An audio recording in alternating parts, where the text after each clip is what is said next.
Here we are at the International Conference on Musicians' Health and Performance at the Helsinki Conservatory. And this is PhD Esa Pohjanheimo from Tiedon Valo Oy. Yeah.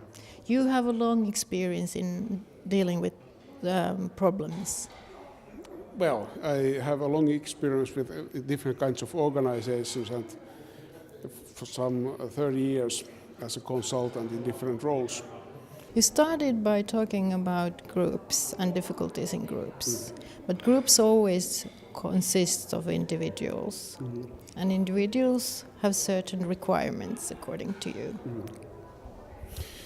Yes, I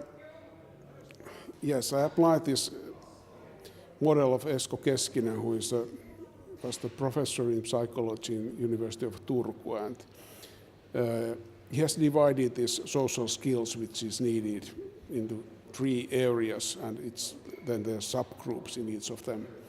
The first one is this prosocial behavior, which means that you understand and know the norms of the group, implicit and explicit norms, and on the other hand are also willing to follow these norms, and which is sometimes more difficult than knowing them.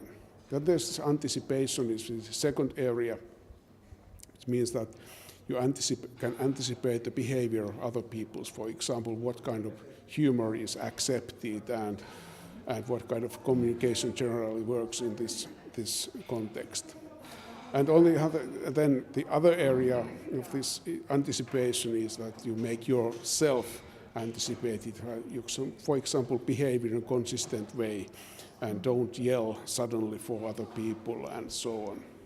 And then the third is, which maybe is the most difficult, is the emotional skills that, on the other hand, that you can identify and understand your own emotions and those of other people, and then can express emotions in an acceptable way in each professional role or whatever role you are in. But still, things are bound to go wrong. So what do you do when the conflicts go into the yellow zone, as you talked about, the traffic lights?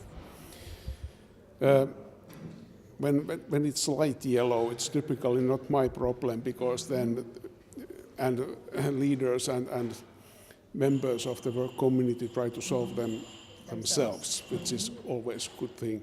And also when we go to a dark yellow area, it can be solved in this workplace. Sometimes it's helpful to have somebody outside involved. Sometimes I have said that the help can be that people behave better when there's some outside person present, and sometimes it guarantees the equality that everyone can express his or her opinion and expectations more freely, so that I somehow guarantee this process. And sometimes maybe I can give some examples of possible solutions, but it's more facilitating the discussion, which comes with these members of the group and between the leader and the group. What in a situation when the group is a band or an orchestra and the work and personality is very difficult to separate? So if you want to give feedback that is maybe not so good or you're being critical, how can you separate the person and the person who is doing the job? It's extremely difficult in this area of business. If I know the correct answer, I will be a rich man.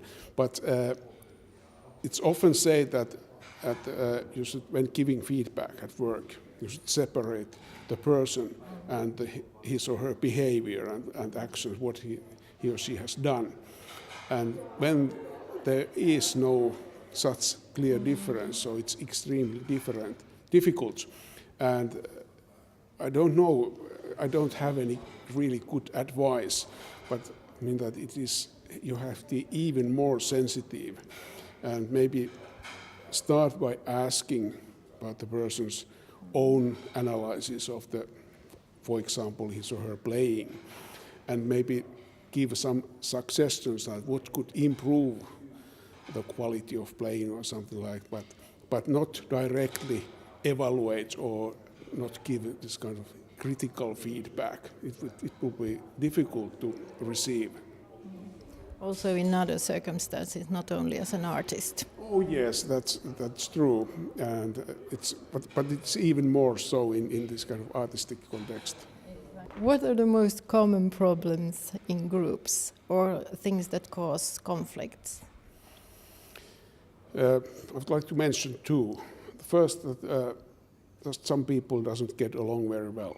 It's often called this kind of chemistry between people, or it's very unscientific, but anyway, it means that for some reason it is difficult. The style and speed or so on makes it difficult. You have to be very aware of that, and then it is possible to continue. The other type of problem, typical problem, is that you have unclear structures or organizational groups. So you have the tasks are not clear, the roles are not clear, there's no agreed way to share information, and so which is a bit easier to solve, because building those structures helps a lot. Okay, thank you very much. Thank you.